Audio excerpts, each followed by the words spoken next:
तो आदाब, नमस्कार, गुड इवनिंग, सत श्री अकाल। एक बार फिर आप तमाम लोगों का स्वागत है क्राइम तक की कहानी के इस एपिसोड में। उम्मीद है पूरी फैमिली अच्छी होगी, अपना और अपनों का ख्याल रख रही होगी। आज की कहानी एक ऐसी कहानी है जिसमें एक इंस्पेक्टर के घर पर एक ही साथ 3 कत्ल होता है। 10 साल बीत जाते हैं। अब 10 साल के बाद आज से करीब 5-6 दिन पहले 7 मार्च को एक कोर्ट अपना फैसला सुनाती है और ये फैसला भी ऐतिहासिक। इस ट्रिपल मर्डर के लिए कुल 9 लोगों को गिरफ्तार किया गया था। अदालत ने इनमें से 8 को एक साथ सजाए मौत यानी फांसी की सजा दी और एक शख्स को उम्र कैद की। अब ये जो इकलौता उम्र कैद पाने वाला शख्स है वो एक सुनार है जिसकी सोने की दुकान है और उसका कसूर ये था कि इस कत्ल के बाद जो कुछ लूटा गया उस लूट के जेवर को इसने खरीदने का जुर्म किया था। ये कहानी है 2014 की। आज हम 2024 में बैठे हैं। रविकांत मिश्रा ये एक इनकम टैक्स में इंस्पेक्टर थे। इनकी पोस्टिंग बरेली में थी। शादी हुई नहीं थी। परिवार में मां, बड़े भाई और भाभी और खुद रविकांत मिश्र, ये 4 लोग बरेली के एक घर में रहा करते थे। 22 अप्रैल की सुबह रविकांत मिश्र किसी काम से पड़ोस के एक दूसरे शहर में चले जाते हैं ऑफिशियल। अब घर में मां और भाई और भाभी। उसके बाद इन्हें अगले दिन लौटना था। अब 23 अप्रैल की सुबह हो गई। तो जब सुबह हुई तो इन्होंने घर में फोन मिलाया लेकिन कोई रिस्पॉन्स ही नहीं आया क्योंकि ये 3 लोग थे पीछे में। तो फिर उन्होंने किसी जानने वाले से कहा कि जाकर देख लो। जानने वाला गया, घर में देखा दरवाजा बंद। उसने आवाज दी, घंटी बजाई, किसी ने खोला नहीं। उसने वापस आकर बताया कि अंदर से कोई रिस्पॉन्स नहीं है। तो इंस्पेक्टर रविकांत घबरा गए। उसके बाद वो सीधे वापस बरेली की तरफ आते हैं और अपने घर पहुंचते हैं। तब तक करीब दिन के 11 बज गए थे। घर पहुंचने के बाद देखते हैं कि दरवाजा बंद है।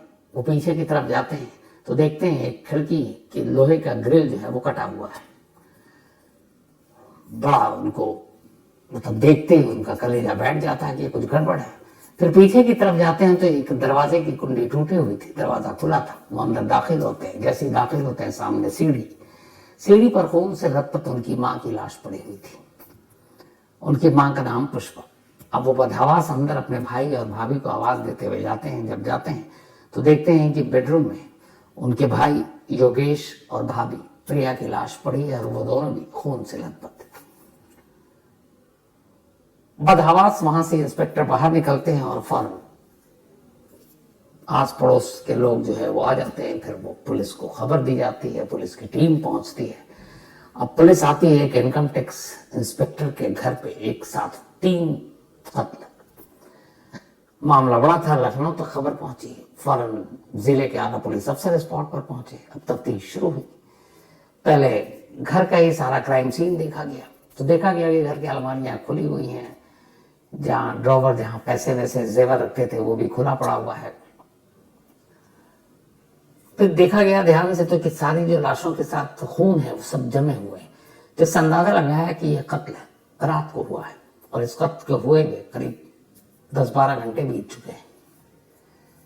अब एंट्री के लिए कहां से आ सकते हैं? तो उसी के बराबर में एक कंस्ट्रक्शन चल रहा था एक और मकान में और उसका छत और इधर से मिल रहा था। तो ये आइडिया हुआ कि पड़ोस के छत से इस छत पर आए और छत का दरवाजा खोलकर कातिल नीचे आए। अब घर का जो मंजर था वो साफ बता रहा था कि ये मामला लूटपाट का है। लेकिन कई बार ऐसा होता है कि क्राइम सीन को बदलने और पुलिस को उलझाने के लिए कातिल इसी तरह का सीन क्रिएट करते हैं। तो पुलिस को लगा कि किसी जाति दुश्मनी, चूंकि वो इनकम टैक्स कमिश्नर है, बहुत सारे दुश्मन भी होंगे। तफ्तीश शुरू की लेकिन कोई दुश्मनी की बात मिली नहीं बाकी रिश्तेदारों से। खुद इंस्पेक्टर थे उन्होंने भी कहा हमारी कोई ऐसी दुश्मनी है नहीं। अब फॉरेंसिक की टीम आई, सारी टीम आई, तफ्तीश सारी चीजें हो गई लेकिन घर से कोई भी एक भी सुराग ऐसा नहीं मिला जिससे कातिल तक पहुंचा जा सके।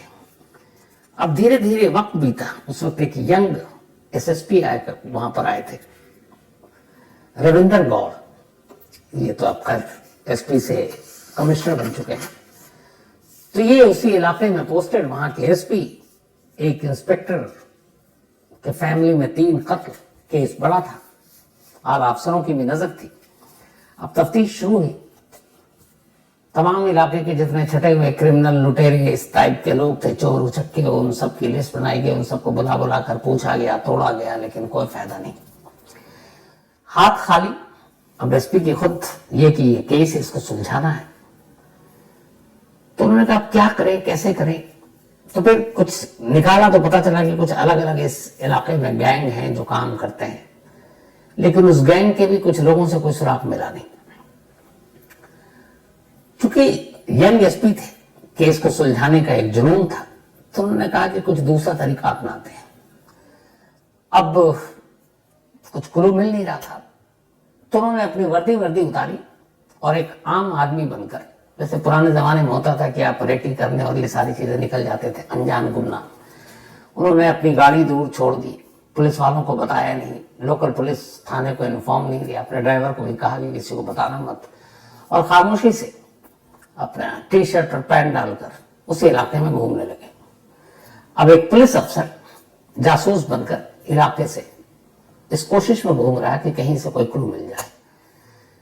जाकर, अब चूंकि एक 3-3 कत्ल हुआ था, आस पड़ोस के लोगों में भी चर्चा थी, लोग आ रहे थे वहां पर, मीडिया के लोग भी आ रहे थे, वो खामोशी से इधर उधर बातें सुन रहे हैं।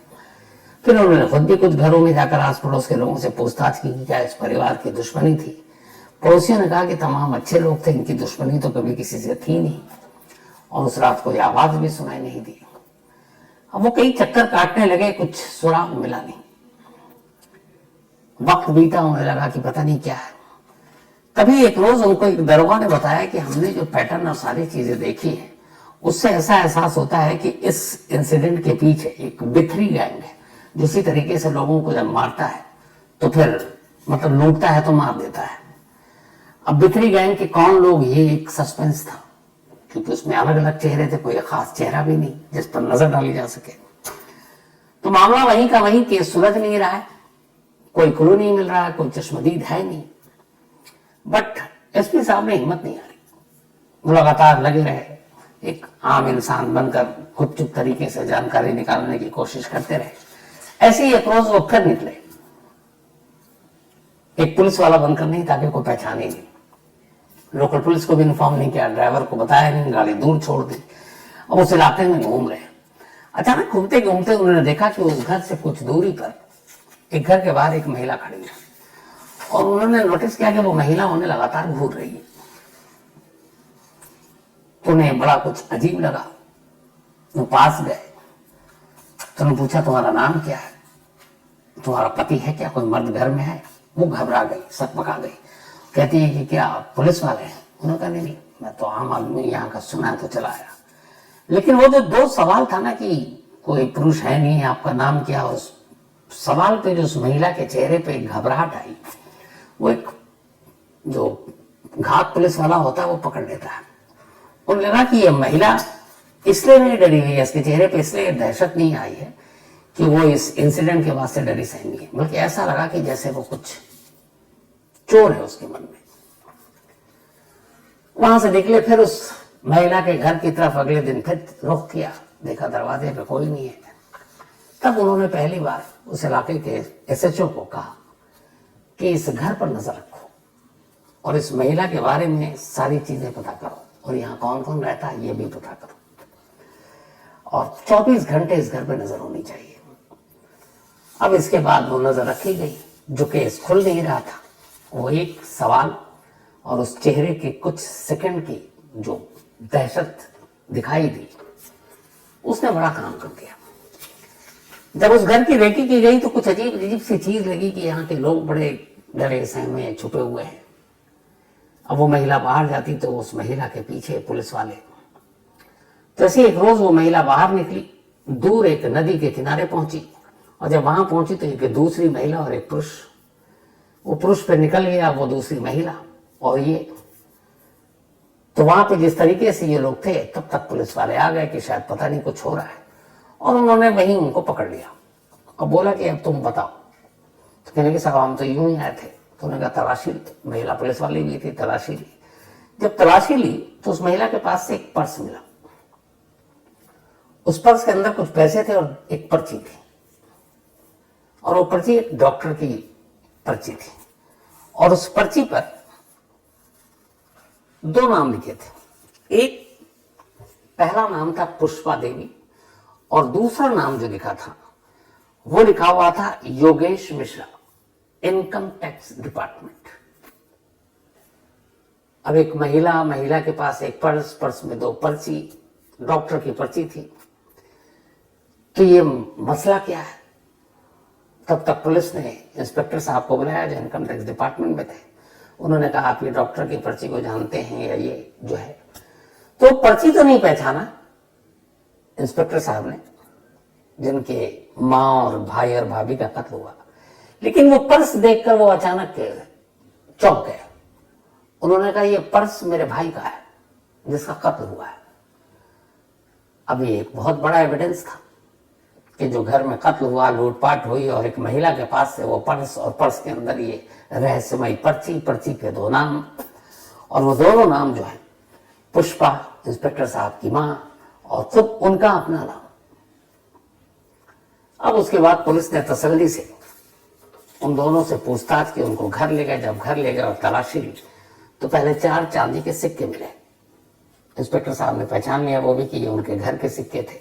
कई बार कोई दिवाली और ऐसे मौके पर आजकल एक चलन है तो चांदी के सिक्के गिफ्ट किया जाता है, तो वो सारे उनके घर के सिक्के थे, वो पहचान गए। अब इसके बाद उन महिलाओं से उनके पतियों और बाकी लोगों का नाम पूछा गया।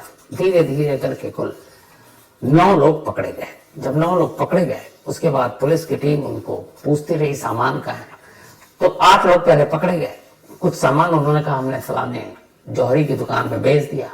उस सुनार को पकड़ा और सुनार को सारी चीज पता थी कि ये कत्ल हुआ वहीं से सारा सामान है, लेकिन उसने पुलिस को बताया नहीं, लालच में, क्योंकि वो 100 रुपए का माल 50 में खरीद रहा था तो उसका भी भला हो रहा था। बाकी के कहाँ हैं? तो फिर वो नदी किनारे ले गए। उन्होंने एक गड्ढा खोदा 2.5 फीट के अंदर बाकी लूट का सामान, जेवर और कैश दबा के रखा था ताकि मामला ठंडा हो जाए तब उसको निकाल सके। इस सिलसिले में कुल 9 लोगों को गिरफ्तार किया गया उस सुनार समेत। और उसके बाद फिर इस केस की चार्जशीट तैयार हुई। चार्जशीट तैयार हुई, 14 से लेकर अगले 10 सालों तक मुकदमा चला। मुकदमा चलता रहा। पुलिस ने सॉलिड केस तैयार किया था। लूट का सामान, पर्स, चांदी के सिक्के, लूटे गए जेवर, सुनार, खुद एक गवाह जिसने खरीदा, इन सारे एविडेंस को देखते हुए आखिरकार 10 साल के बाद अभी 7 मार्च 2024 को बरेली की सेशन कोर्ट ने अपना फैसला सुनाया। और फैसला ये था कि जिस बेदर्दी से एक साथ 3 लोगों को कत्ल किया गया था, उसके लिए इन 8 लोगों को जो डायरेक्ट इस कत्ल में शामिल थे, फांसी की सजा दी जाए। इन 8 में से 6 पुरुष थे और 2 महिला, तो 2 महिलाओं समेत 8 लोगों को फांसी की सजा दी गई।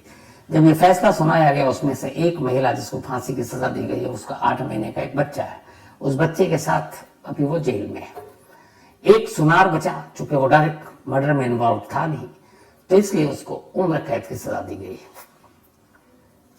अब जाहिर है ये लोग अभी ऊपरी अदालत में जाएंगे, लेकिन जिस तरीके से एक पुलिस अफसर ने खुद एक जासूस बनकर एक अलग नजरिए, एक अलग सोच के साथ इस केस की तफ्तीश की, और एक महिला के कुछ पल के लिए चेहरे की घबराहट ने कैसे क्लू दिया, इसका बेहतरीन एग्जाम्पल है। मैं कई बार कहता हूं कि अगर पुलिस अपने ऊपर आ जाए तो किसी भी केस को सुलझा दे, बस नीयत साफ होनी चाहिए और मेहनत पूरी होनी चाहिए। तो ये थी आज की कहानी। अब कहानी खत्म करूं उससे पहले वही अपना सिलसिला। आज सोमा गोस्वामी, इनका जन्मदिन है। हैप्पी बर्थडे सोमा जी। और ये भेजा है सोमनाथ मुखर्जी जी ने। इसके अलावा आकाश मिश्रा, इनका भी बर्थडे है, तो हैप्पी बर्थडे आकाश। और भेजा है प्रकाश मिश्रा ने। अनीशा मंडल का भी आज जन्मदिन है, तो हैप्पी बर्थडे अनीशा। बाबू यादव, इनका भी बर्थडे, तो हैप्पी बर्थडे बाबू यादव। और ये भेजा प्रदीप सिंह ने है। साथ ही प्रदीप शर्मा और अभिषेक सावंत, इन दोनों की भी आज, इन दोनों का जन्मदिन है, प्रदीप शर्मा का भी और अभिषेक सावंत का भी। आप दोनों को बहुत बहुत बधाई, हैप्पी बर्थडे। और इन दोनों को विश ये भेजा है ऋतिक दुबे ने। साथ ही शाहिद खान उर्फ बाबू भाई, इनका भी आज बर्थडे है, तो हैप्पी बर्थडे शाहिद खान। और भेजा है शहजाद खान ने। इसके अलावा सृष्टि सिंह, इनका कल था, तो बिलेटेड हैप्पी बर्थडे सृष्टि। और भेजा तेजस्वी सिंह ने है। साथ ही सुजल, इनका भी जन्मदिन है, तो हैप्पी बर्थडे सुजल। और ये भेजा है विनोद भादू ने, और ये भादू ने सॉरी, और विनोद भादू जी के बेटे हैं Sujal. And thank you so much आपके मेल के लिए। पुष्पा और लाल सिंह जी की आज मैरिज एनिवर्सरी है, तो आप दोनों को बहुत बहुत बधाई, पुष्पा जी और लाल सिंह जी। भेजा किशोर सिंह ने है। छोटा सैनी और अशोक कुमार सैनी, इन दोनों की भी आज मैरिज एनिवर्सरी, आप दोनों को भी बहुत बहुत बधाई। साथ ही अफरो और इस्माइल और सकलैन और साहिरा, इन दोनों की, मतलब ये दोनों अलग अलग हैं, अफरो और इस्माइल, आप दोनों को भी मैरिज एनिवर्सरी की बहुत बहुत मुबारक बधाई। और सकलैन और साहिरा, आप दोनों को भी बहुत बहुत मुबारक बधाई, कांग्रेट्स। साथ ही सोनाली और मिथिलेश, इन दोनों की भी आज एनिवर्सरी है, तो सोनाली और मिथिलेश, आप दोनों को बहुत बहुत मुबारक बधाई। भेजा नितेश ठाकुर ने है। सोनी ढिल्लो, उनकी पत्नी और बेटे, शुक्रिया आप तीनों का, और पक्का मौका होगा तो जरूर मिलूंगा सोनू भाई। गौरव विनोद, इन्होंने कहानी की फरमाइश की है। Kamal Narayan, thank you so much. Mayur Thole, thank you so much आपका भी। सुनील शर्मा, पक्का जरूर करूंगा जो आपने सुझाव दिया, और एक दिन स्टूडियो के दर्शन भी करा दूंगा। Suryakant Jadhav and Sukanya Jadhav, thank you so much आप दोनों का, और इन लोगों ने कहानी की भी फरमाइश की है, जल्दी सुनाऊंगा। राजू अरोड़ा जम्मू से, थैंक यू राजू भाई। साथ ही Ganesh Shankar Pawar, thank you so much आपका भी। Arshad Raza, thank you so much आपका भी। और सारिक अंसारी, इन्होंने कहानी की फरमाइश की है। तो कहानी में आज इतना ही। अब आपसे मुलाकात होगी कल रात 9 बजे किसी नई कहानी के साथ। तब तक अपना और अपनों का ख्याल रखिएगा। Thank you very much. तो दोस्तों, आपको कहानी कैसी लगी कमेंट सेक्शन में ज़रूर बताएं। अगर आपको इस कहानी से शिकायत है तो हमारी मेल आईडी पर मेल करें, हम इस कहानी को चैनल से डिलीट कर देंगे। और अगर आपको कहानी अच्छी लगी हो तो लाइक एंड सब्सक्राइब करना ना भूलें। इससे आपका तो कुछ नहीं जाएगा, पर हमारा मोटिवेशन ज़रूर बढ़ेगा। धन्यवाद।